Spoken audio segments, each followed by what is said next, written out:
పదహారేళ్ల వయసు పడి పడి లేచే మనసు 16 వయసు పడి పడి లేచే మనసు పట్టుకో పట్టుకో కళ్ళెలేసి పట్టు. నాలాంటి మంచి పిల్లం నీకు దొరకడం నీ అదృష్టం మై డియర్ హస్బెండ్ గారు.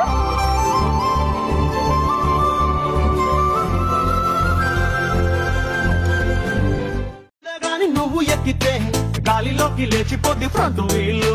నా పదవి అంచు నుంచి కొంచెం ఎరుపు తీస్తే నీ బ్యాక్ ఇంకా ముట్టుకోదు పెట్రోలు. నా ఒంటిలో నా ఒదిగి ఉన్న మెరుపు చూస్తే పురకలేస్తూ ఎగిరిపోదాం వేలమ్మాయి. నవ్వుతున్న నీ నగుమోము మదినే తుంచిందే. ఓ ఉప్పు మన్నని పర్ఫ్యూము ముక్కుని ముంచిందే. ఏ కన్ను మట్టు గుద్దుకుంది ఇడు ముద్దు అంటూ మొత్తుకుంది ముడు. ఒక్కసారి ఎస్సు చెప్పి చూడు ఆపలేవు నా స్పీడు.